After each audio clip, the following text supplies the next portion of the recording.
Budget इजलास के दौरान बिलावल भुट्टो जरदारी और वज़ीर ख़जाना असद उमर के दरमियान जो लफ्ज़ों की झड़प थी वो सिलसिला ख़त्म नहीं हुआ।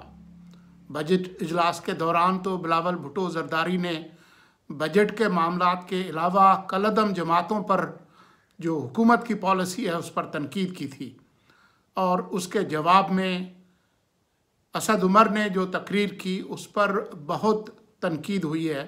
ख़ास तौर पर उन्होंने अपने तकरीर के दौरान बिलावल भुट्टो पर जो ये तनकीद फरमाई थी कि जिसमें उन्होंने कहा था कि जी उन्होंने अपने नाम के साथ भुट्टो क्यों लगाया है, उस पर बहुत ले दे हुई है। लेकिन मामला सिर्फ वहाँ तक महदूद नहीं है। बिलावल भुट्टो जरदारी ने जो तकरीर की थी उसमें उन्होंने कलअदम जमातों के हवाले से काफ़ी सख्त तनकीद की थी, और वो तनकीद पीटीआई को काफ़ी सख्त चुभी है। और हर वक्त कोई ना कोई बात होती है जिसमें उसका ज़िक्र आता है। अभी हाल ही में असद उमर ने ये कहा है कि आप मुझ पर तनकीद ज़रूर करें लेकिन आप मुल्क पर तनकीद नहीं करें।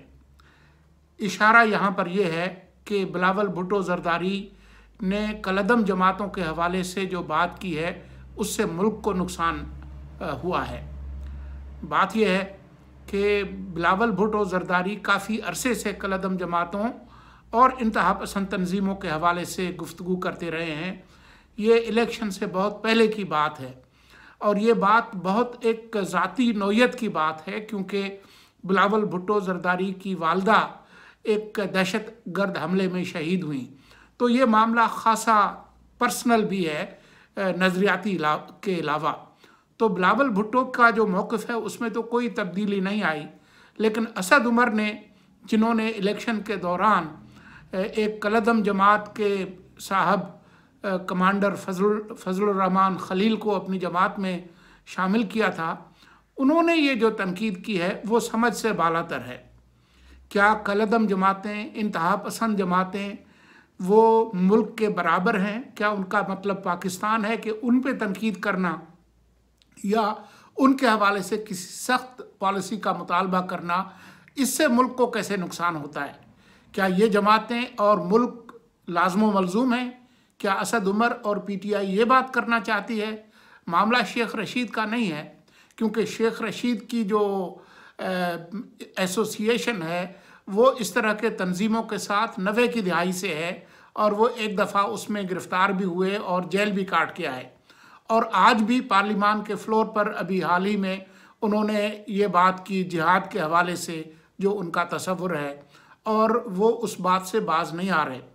जब ये बात पूछी गई शफकत महमूद से तो उन्होंने कहा जी वो तो उनकी अलग अपनी पार्टी है और उनका अपना एक मौक़िफ़ है। तो वो उससे एक तरह से कनी कतराने की उन्होंने कोशिश की। लेकिन मामला ये है कि ये अगर मामला इतना संजीदा ना होता तो हुकूमत को अभी हाल ही में कुछ कार्रवाइयाँ नहीं करनी पड़ती, जिसमें जैश ए मोहम्मद के एक मदरसे और एक मस्जिद का कंट्रोल उन्होंने लिया। उन्होंने जमातुद दावा पे एक बार फिर पाबंदी लगाने की कोशिश की है। तो ये सारे मामलात ऐसे हैं कि पुलवामा वाक़े के बाद दुनिया में पाकिस्तान की इस हवाले से कोई हिमायत नहीं कर रहा। अभी हाल ही में अक़वाम मुत्तहिदा की सलामती काउंसिल की एक ज़ैली कमेटी जो 1267 के नाम से मशहूर है, उसमें एक बार फिर तीसरी दफ़ा मसूद अज़हर का नाम आया, और चीन ने एक बार फिर उस पर एक होल्ड या इस मामले को अभी रोक दो का एक फ़ैसला किया, जिसके नतीजे में मसूद अज़हर को बैनुल अक़वामी दहशतगर्द करार नहीं दिया गया। लेकिन कोनों खुदरों में इस्लामाबाद में ये बात होती है, और ख़ुद एक तरह से चीनी भी आपसे पूछते हैं कि ये आप क्या कर रहे हैं, आखिरकार इनको बचाने की क्या ज़रूरत है।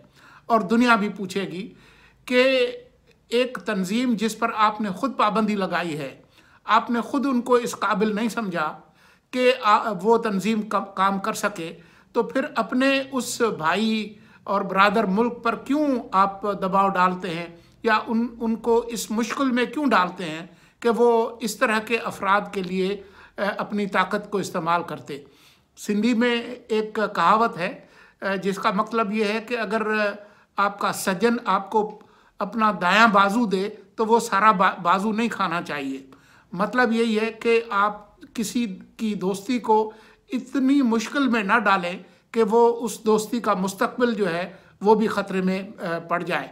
अब असद उमर जब चीन जाएंगे तो उनको बताया जाएगा कि ये मामलात कैसे हैं, और यहाँ पर भी ये बात जो सफारती हलकों में ये बात सामने आती है। तो पाकिस्तान को सोचना पड़ेगा कि ये जो पॉलिसी है कलअदम जमातों के हवाले से उसके तब्दील करने की बात तो की जाती है, लेकिन उस पर हकीकी तौर पर अमल कब होगा वो हम देखेंगे। अभी मेन स्ट्रीमिंग के हवाले से भी काफ़ी बात हुई है, लेकिन पार्लिमान के अंदर कोई ऐसा मंसूबा, कोई प्लान सामने नहीं रखा गया है। तो जब तक ये मामला तय नहीं किए जाएंगे तब तक ये इस तरह की बयानबाजी होती रहेगी।